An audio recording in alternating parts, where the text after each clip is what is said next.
Hello विद्यार्थी मित्रांनो, नमस्कार. तुमच्या सगळ्यांचं स्वागत आहे आपल्या या स्पेशल सिरीजमध्ये, ज्यामध्ये आपण MPSCतून भरला जाणाऱ्या सगळ्या महत्त्वाच्या पदांची माहिती घेतो आहे. विद्यार्थी मित्रांनो, ॲक्च्युली आपल्याला ह्या सगळ्या पदांची माहितीची गरज कधी असते? जेव्हा आपण MPSCची मुख्य परीक्षा पास होतो आणि मग आपल्याला MPSCमध्ये पदांचा, पोस्टचा प्रिफरन्स टाकायचा असतो. मग त्यावेळेस मात्र आपण माहिती काढत बसतो इकडे तिकडे. बऱ्याच वेळा काय होतं की एखादं पद आपल्याला खूप चांगलं वाटत असतं, पण ॲक्च्युली ते तसं नसतं. MPSCतून भरला जाणारी सगळी पदं खूप चांगली आहेत, काही विषय नाही आहे. पण प्रत्येकाची पर्सनॅलिटी, त्यांचा माइंडसेट याच्यानुसार प्रत्येकाला वेगवेगळी पदं जी आहे ती आवडत असतात.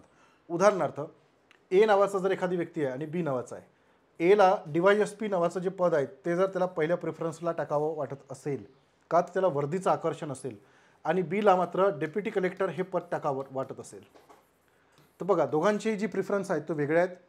दोघांचाही माइंडसेट वेगळा आहे, म्हणून दोघांनी दिलेले प्रेफरन्स वेगवेगळे आहे.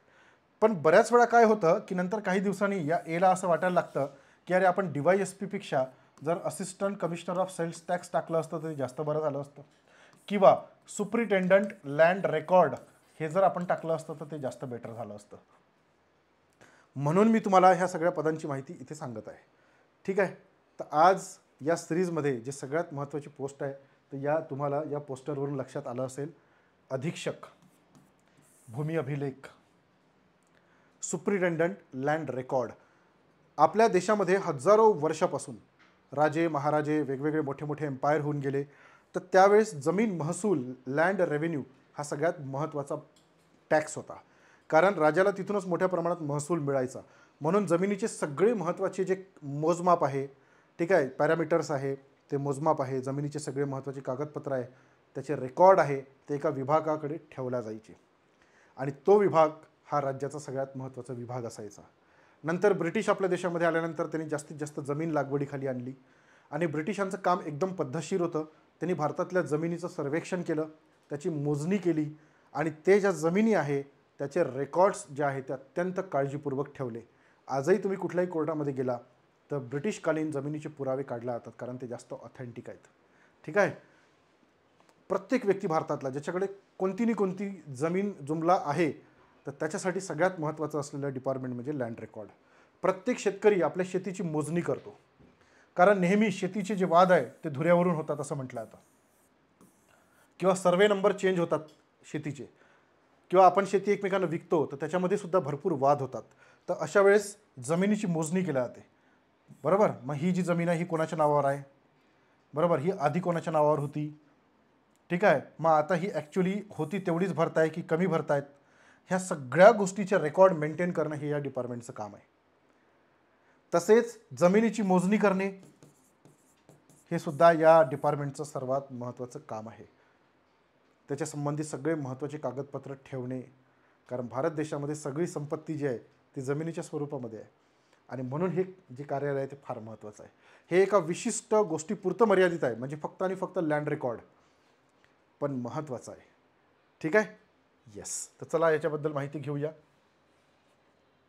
विद्यार्थी मित्रांनो, तत्पूर्वी महत्त्वाचा मुद्दा की जर तुम्ही अजूनपर्यंत आपल्या बॅचेसला जॉईन केलं नसेल तर नक्की करा, कारण 2024ची फास्ट ट्रॅक बॅच आपण सुरू केली आहे, ज्यामध्ये कंबाईन परीक्षेसाठी 60+ मार्कांसाठी आपण शिकवतो आहे. ठीक आहे.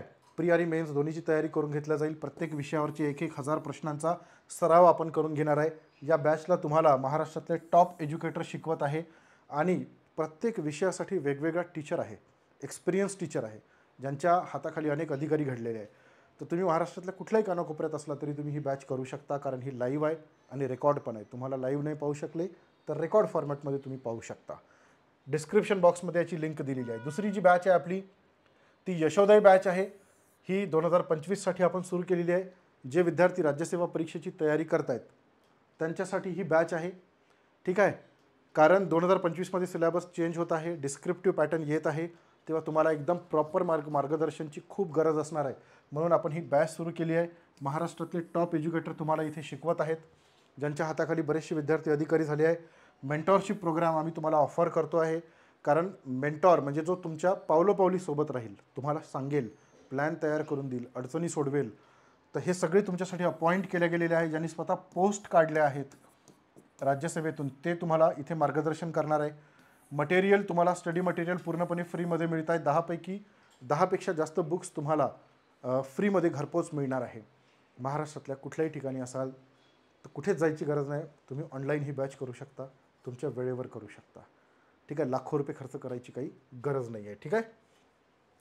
तर बघा, भारताच्या स्वातंत्र्यापूर्वी महसूल विभाग कलेक्टरपासून महसूल स्थापन करण्याच्या विकासात्मक कामाचा विचार ब्रिटिशांच्या मनात 1803ला आला. त्यानुसार बोर्ड महसूल नियमन कायदा 1803 बनवला गेला, ज्याला बॉम्बे लँड रेव्हेन्यू कोड 1879 आणि महसूल आयोग कायदा 1894 लागू करण्यात आला. त्यानंतर स्वातंत्र्यानंतर महसूल मंडळाची स्थापना करण्यात आली आणि 1849 पासून आपल्या देशामध्ये ही व्यवस्था लागू झाली.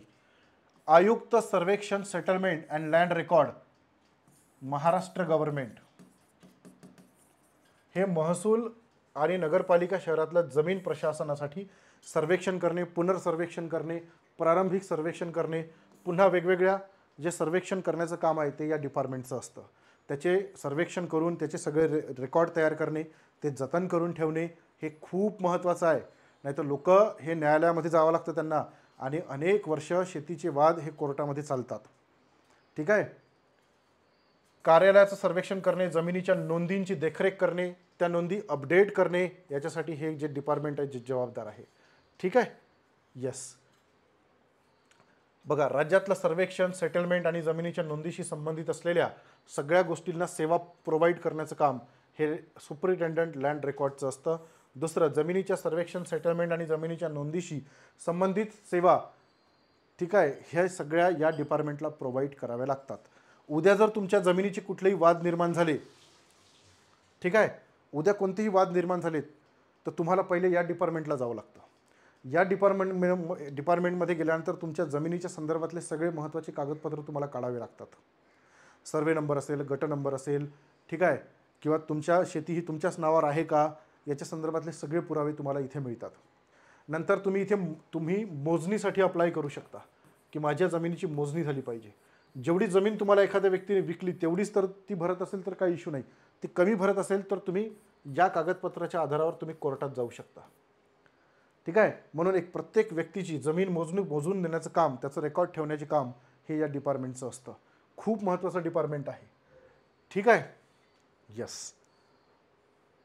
त्यानंतर गावाचे नकाशे तयार करणे, मोजणी करून तालुका, मंडल, जिल्हा, राज्य यांचे नकाशे तयार करणे, त्यांची पुस्तकांमध्ये ते मुद्रित करणे, हे सगळे कामं या विभागाचे आहे.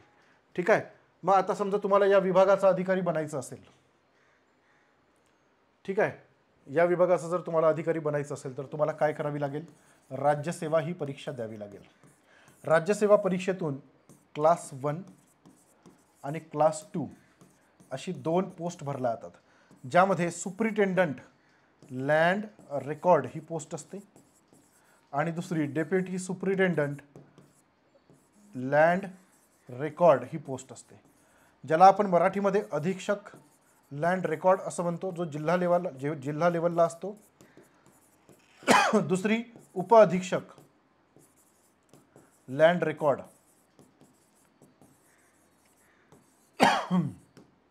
असतो, जो तालुका लेवलला असतो. तालुका लेवलला जो अधिकारी असतो तो वर्ग 2चा अधिकारी असतो. ठीक आहे. आणि जिल्हा लेवलला जो अधिकारी असतो त्याला अधीक्षक सुपरिटेंडंट लँड रेकॉर्ड म्हणतात, तो वर्ग 1चा अधिकारी असतो. तुमचे मार्क परीक्षेमध्ये किती आहेत त्यावरून ही जी पोस्ट आहे ती भरल्या जाते.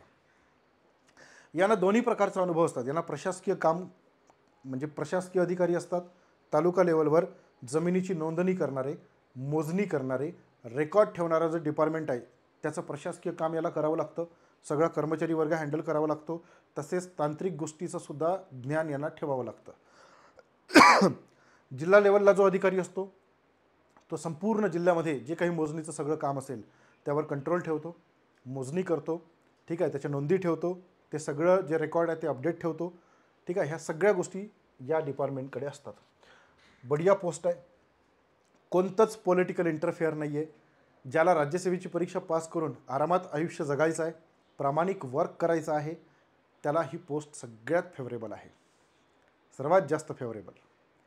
तहसीलदारमध्ये प्रचंड दबाव असतो, प्रचंड पॉलिटिकल इंटरफेअर असतं. पोलीस डिपार्टमेंटमध्ये तर काही विचारूच नका, प्रचंड इंटरफेअर असतं. BDOमध्ये पदाधिकारी जे असतात ते सगळे तुम्हाला त्रासून सोडतात. डेव्हलपमेंटल वर्क करता येतं पण प्रचंड प्रेशर असतं, हजारो लोकांशी संबंध असतो. हे पद मात्र तसं नाही आहे. हे एका विशिष्ट डिपार्टमेंटशी संबंधित आहे. तुमच्यासोबत कोणीच आडवं तिडवं बोलत नाही, कारण त्याच्या शेतीची मोजणी किंवा त्याच्या जमिनीची मोजणी त्याला करावी लागते. तुमच्यासोबत पंगा घेऊन तो काहीच करू शकत नाही. म्हणून कोणतंच पॉलिटिकल इंटरफेअर नसलेली ही पोस्ट आहे. आरामदायी पोस्ट आहे. तुम्हाला काम केल्याचाही आनंद मिळेल, लोकांसाठी काम केल्याचा आनंद मिळेल, प्रामाणिक काम केल्याचा आनंद मिळेल. क्लास 1 आणि क्लास 2 अशा दोन्ही पोस्ट आहे. प्रमोशनच्या जबरदस्त संधी आहे. क्लास 2 झाले तर क्लास 1 बनाल, क्लास 1 झाले तर उपसंचालक बनाल. ठीक आहे, वरच्या पदावर पोहोचाल. मग हे जर तुम्हाला बनायचं असेल तर तुम्हाला कुठली परीक्षा द्यावी लागेल? MPSC राज्यसेवा. ठीक आहे. येस, जेव्हा तुम्ही MPSCच्या राज्यसेवेची मुख्य परीक्षा पास कराल आणि फॉर्ममध्ये जेव्हा तुम्ही प्रिफरन्स फॉर्म भराल, तेव्हा तुम्ही हे जे पद आहे हे नक्की ठेवा. खूप महत्त्वाचं पद आहे. तुर्तास आज आपण या ठिकाणी थांबणार आहे. पुन्हा पुढच्या लेक्चरमध्ये नवीन पदाची माहिती घेणार आहे. Thank you very much. ओके, याचा पगार किती असतो तर बघा, क्लास 2चा जो पगार आहे तो जवळपास 60 ते 65 हजाराच्या आसपास असतो. सोबत क्वार्टर असतं राहण्यासाठी, बाकीच्या सगळ्या सोयीसुविधा असतात. क्लास 1 अधिकाऱ्याचा पगार हा 80 ते 85 हजाराच्या आसपास असतो. ठीक आहे, क्वार्टर असतं आणि बाकी इतर सोयीसुविधा असतात. जास्तीत जास्त 15-20 हजाराचा फरक असतो क्लास 1 आणि क्लास 2मध्ये. ठीक आहे, पण हे पैसे जे आहे याच्या व्यतिरिक्त तुम्हाला सामाजिक प्रतिष्ठा मिळते, काम केल्याचं समाधान मिळते आहे ना. समाजासाठी सर्व्हिस दिल्याचं जे समाधान आहे ते फार वेगळं असतं, ते तुम्हाला इथे मिळतं. ठीक आहे, आणि सिक्युरिटी तुम्हाला मिळते. जोपर्यंत तुम्ही प्रामाणिक काम करत आहात तर साक्षात ईश्वरसुद्धा आला तरी तुम्हाला काढू नाही शकत. म्हणून हे पद फार महत्त्वाचं आहे. ठीक आहे, तर तुर्तास आज आपण या ठिकाणी थांबणार आहे. Thank you very much. पुढच्या पार्टमध्ये एका वेगळ्या नवीन पदाची माहिती घेऊन आपण भेटूया. Bye bye, take care.